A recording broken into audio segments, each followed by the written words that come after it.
Good morning, everyone. This is Shauna, and I'm here to make this video as our next installment of the Bob and Nikki series discussion. If you've been following along, you know that we are now up to book 11 in the series. This is Let's Make a Deal. Let me show you the cover.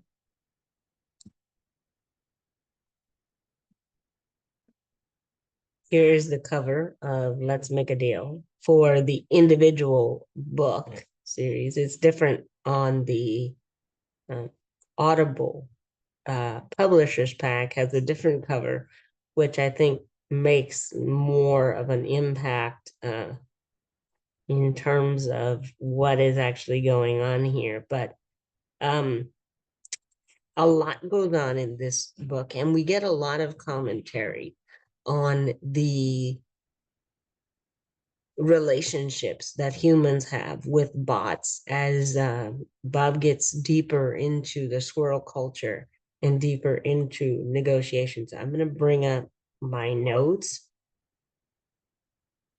at this time for my own sake, because it's a lot, and I I have a lot of notes that I let me stop sharing here and bring up the Google Doc. So we start in this book with Bob and the crew. They come to Charlie's planet. He wants to spend some downtime um, with his family, with his friends. We're still waiting. Nikki's still pregnant. She hasn't delivered Gus and Becky. Um, but we're wondering about Veronica and Fanelia because we haven't heard from them. And it turns out that they have found a habitable planet, but doesn't have, it has intelligent life forms, but they're not as intelligent as what Bob is used to. And Fanelia is worried that Bob is going to use the planet as a fallback location without regard to the locals, which he has no intention of doing. Um, but he's happy at initially to let Fanelia believe that he doesn't know about it, and that her sort of plan to make him believe they've found nothing is succeeding. Meanwhile, Ricky and Joshua have taken the walnuts in the last book, the sort of payment for services. They've taken it back to Oak, and they've found ways to trade without upsetting the walnut cartel. But but we have some indications that that's not going to last. There is um, a diplomatic mission that takes place with Natty and with his nephew, Snappy Dressy. Um, one of the members of the diplomatic party attempts to kill Bob um, with a poisoned knife, and in that altercation, you see one of the bots come running in with a vial, who commands him to drink it right then. He does that, and he lives, and he's perfectly fine.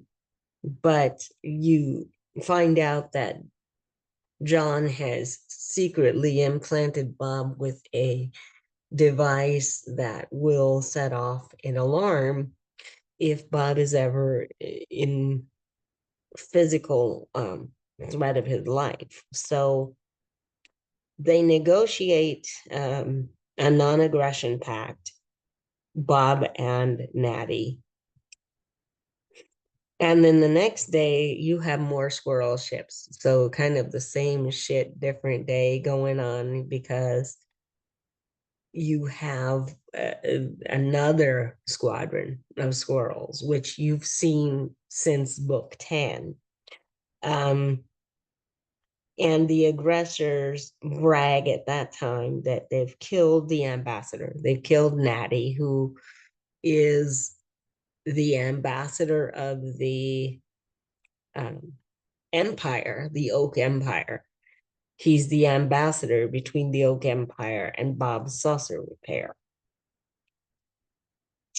And Bob kind of thinks that they're faking, that they're trying to sound more impressive than they are, which is part of their pattern. But it turns out that Natty has been forced into chemical hibernation because he's a squirrel. He's been forced into chemical hibernation and they can't figure out how to get him out. So he's going to be asleep for a week if they can't get him out.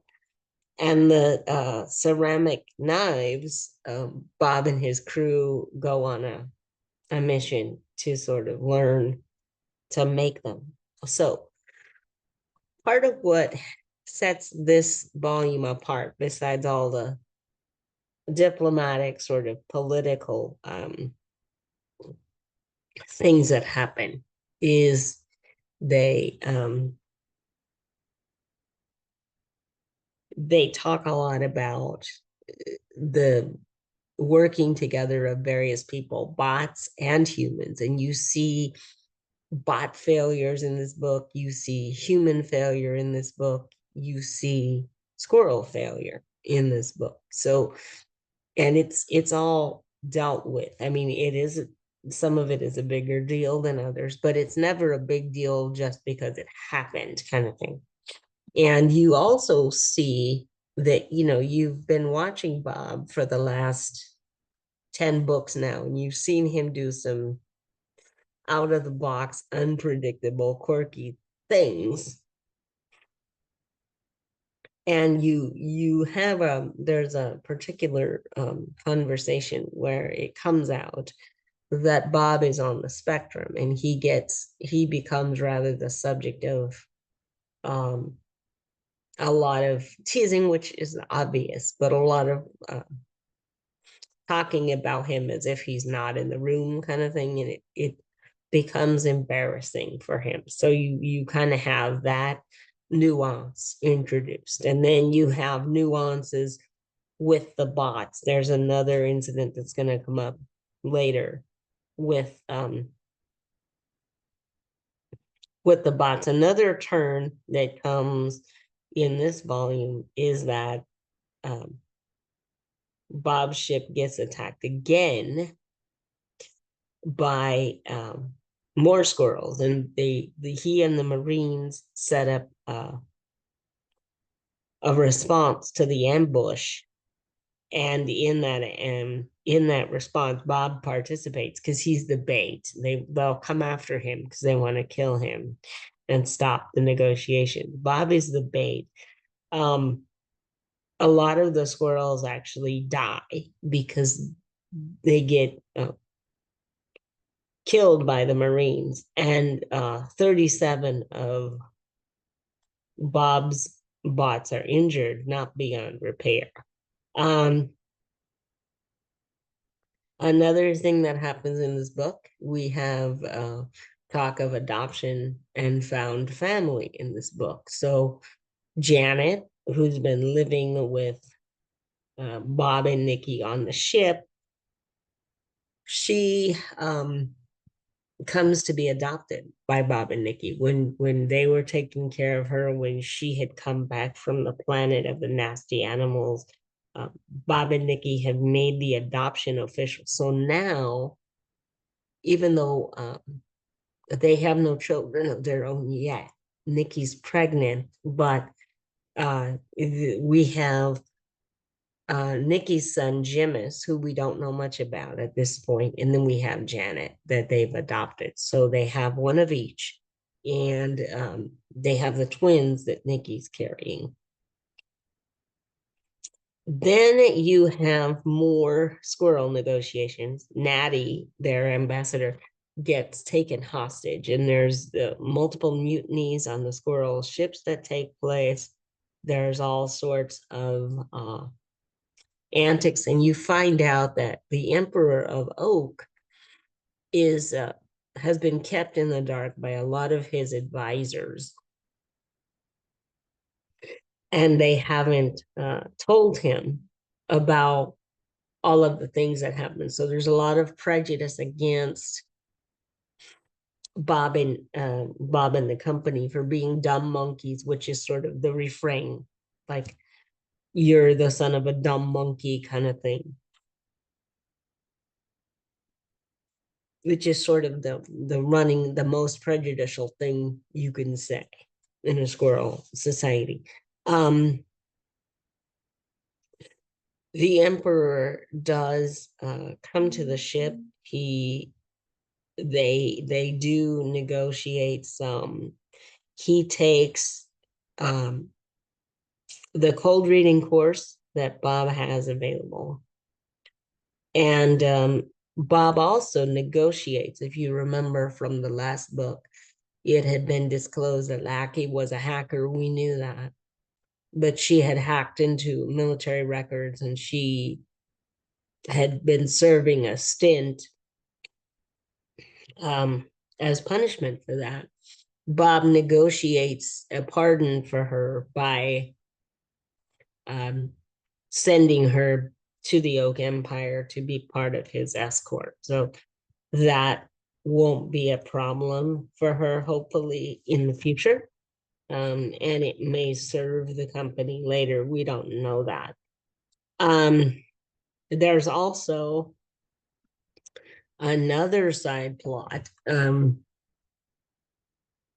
for that the squirrels had to infiltrate Bob's bots. And we know that from Jeeves because if you remember from the previous book, Jeeves had been having a hard time assimilating. And we know that part of it was because of he had been in squirrel intelligence and whatnot. Turns out that a lot of the bots had been recruited for